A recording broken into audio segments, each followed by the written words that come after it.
botani kriptogami adalah cabang ilmu botani yang mempelajari tumbuhan yang berkembang biak tanpa biji dan alat reproduksinya tersembunyi. Ciri utamanya tidak menghasilkan bunga dan biji, berkembang biak dengan spora, dan umumnya hidup di tempat yang lembab. Ciri-ciri tumbuhan kriptogami tidak memiliki biji. Tumbuhan kriptogami tidak menghasilkan biji sebagai alat perkembangbiakan. Mereka berkembang biak menggunakan spora. Selanjutnya, tidak memiliki bunga sejati. Tumbuhan ini tidak mempunyai bunga lengkap seperti putik, benang sari, dan mahkota bunga.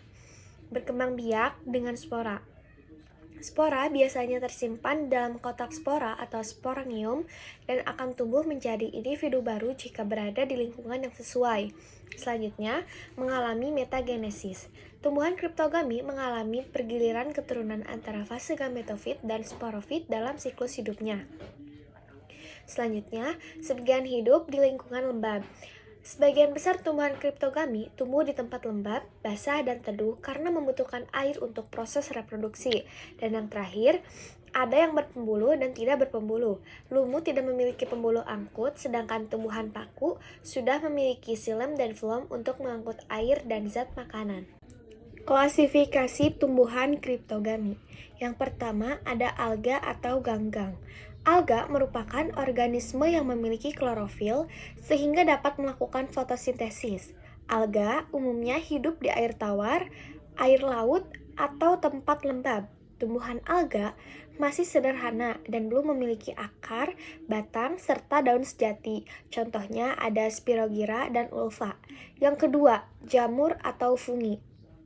Jamur tidak memiliki klorofil, sehingga tidak dapat membuat makanan sendiri. Jamur memperoleh makanan dari organisme lain, baik sebagai pengurai maupun parasit. Jamur berkembang biak dengan spora dan banyak hidup di tempat lembab. Contohnya, jamur tiram dan ragi. Yang ketiga, ada lumut atau Bryophyta. Lumut merupakan tumbuhan kecil yang hidup di tempat lembab dan teduh. Lumut belum memiliki akar batang dan daun sejati, sehingga disebut tumbuhan tidak berpembuluh.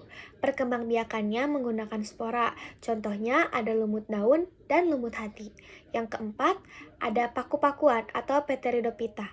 Tumbuhan paku sudah memiliki akar, batang, dan daun sejati serta pembuluh angkut xilem dan phloem. Tumbuhan ini berkembang biak dengan spora dan umumnya hidup di tempat lembab, contohnya suplir dan paku tanduk rusa. Selanjutnya ada alga. Alga adalah organisme autotrof yang memiliki klorofil dan hidup di air atau tempat lembab. Ciri-cirinya tidak memiliki akar, batang, dan daun sejati, mengandung klorofil, dapat uniseluler atau multiseluler, dan yang terakhir berkembang biak dengan spora. Contohnya itu ada alga Spirogyra, ada Chlorella, dan juga Ulva. Jenis dan peranan alga. Yang pertama, jenis alga. Untuk jenis alga, yang pertama itu ada alga hijau, yang kedua alga coklat, yang ketiga alga merah, dan yang terakhir ada diatom. Untuk yang kedua, peran alga. Alga dapat berperan sebagai penghasil oksigen. Yang kedua, sebagai bahan makanan dan kosmetik. Selanjutnya, bahan agar-agar, dan yang terakhir dapat menyebabkan blooming alga. Selanjutnya lumut atau Bryophyta. Lumut adalah tumbuhan kecil yang belum memiliki pembuluh angkut sejati. Ciri-cirinya, yang pertama memiliki rhizoid, yang kedua hidup di tempat lembab, yang ketiga berkembang biak dengan spora, dan yang terakhir mengalami pergiliran turunan. Contohnya ada lumut daun, lumut hati, dan juga lumut tanduk. Daur hidup lumut atau Bryophyta. Yang pertama itu ada spora. Daur hidup lumut dimulai dari spora haploid, spora dilepaskan dari kotak spora dan tersebar oleh angin atau air. Kemudian lanjut ke protonema. Spora yang jatuh di tempat lembab akan tumbuh menjadi protonema, yaitu benang-benang halus berwarna hijau sebagai tahap awal pertumbuhan lumut. Selanjutnya, tumbuhan lumut muda. Protonema kemudian berkembang menjadi tumbuhan lumut muda yang mulai membentuk batang dan daun sederhana. Kemudian, lumut muda tumbuh menjadi gametofit dewasa, yaitu fase yang dominan pada lumut. Pada tahap ini, terbentuk antheridium atau alat kelamin jantan menghasil spermatozoid dan juga archegonium, yaitu alat kelamin betina penghasil sel telur. Selanjutnya, spermatozoid bergerak menuju archegonium dengan bantuan air lalu membuahi sel telur. Proses ini menghasilkan zigot. Zigot terbentuk di dalam archegonium dan berkembang menjadi sporofit muda. Dan yang selanjutnya, sporofit muda tumbuh menempel pada gametofit dan memperoleh nutrisi dari gametofit. Sporofit dewasa terdiri atas tangkai dan kapsul spora atau sporangium. Di dalam sporangium terjadi pembentukan spora melalui pembelahan meiosis. Sel induk spora mengalami meiosis sehingga menghasilkan spora haploid baru yang akan memulai kembali siklus hidup lumut. Jamur atau fungi. Ciri-ciri jamur, yang pertama, tidak memiliki klorofil.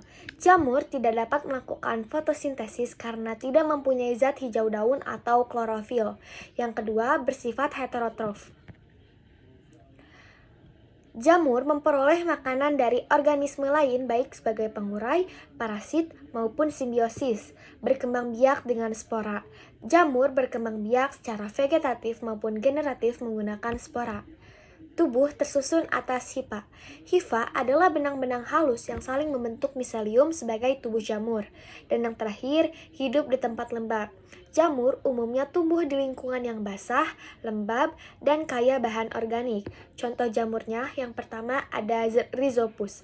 Jamur yang sering tumbuh pada roti dan digunakan dalam pembuatan tempe. Yang kedua ada Aspergillus. Jamur yang dimanfaatkan dalam industri makanan, tetapi beberapa jenis dapat menyebabkan penyakit. Dan yang terakhir ada jamur tiram.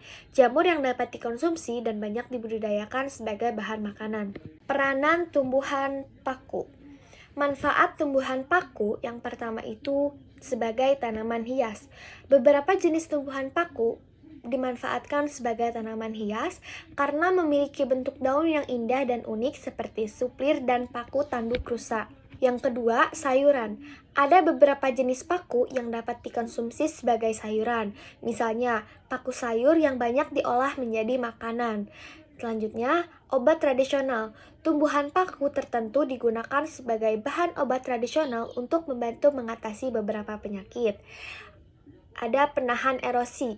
Akar tumbuhan paku membantu mengikat tanah sehingga dapat mencegah erosi dan longsor, terutama di daerah lembab. Dan yang terakhir, menjaga kelembapan lingkungan. Tumbuhan paku membantu menjaga keseimbangan ekosistem dan kelembapan tanah di sekitarnya. Untuk kerugian tumbuhan paku yaitu menjadi gulma di lahan pertanian.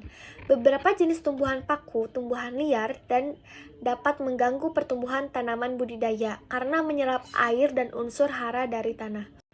Perbedaan lumut dan paku. Yang pertama, lumut atau Bryophyta. Yang pertama, tidak berpembuluh. Lumut tidak memiliki pembuluh angkut xilem dan phloem. Yang kedua, akar semu. Lumut memiliki rizoid sebagai akar semu untuk melekat pada tempat hidupnya. Yang ketiga, fase dominan gametofit. Pada lumut, fase gametofit lebih dominan dibandingkan fase sporofit. Ukurannya lebih kecil. Tubuh lumut umumnya kecil dan tumbuh di tempat lembab. Dan yang terakhir, belum memiliki akar, batang, dan daun sejati. Struktur tubuh lumut masih sederhana. Selanjutnya ada paku. Yang pertama, paku berpembuluh. Tumbuhan paku sudah memiliki pembuluh angkut xilem dan phloem. Yang kedua, paku mempunyai akar sejati, yaitu mempunyai akar, batang, dan daun sejati. Yang selanjutnya ada fase dominan sporofit. Pada tumbuhan paku, fase sporofit lebih dominan dan mudah terlihat. Selanjutnya, ukuran lebih besar. Tumbuhan paku umumnya lebih besar dibandingkan lumut. Kesimpulan, botani kriptogami mempelajari tumbuhan tidak berbiji yang berkembang biak menggunakan spora. Kelompok tumbuhan ini terdiri dari alga, lumut, paku-pakuan, dan jamur yang memiliki ciri serta peranan masing-masing dalam kehidupan. Tumbuhan kriptogami umumnya hidup di tempat lembab dan mengalami pergiliran keturunan atau metagenesis.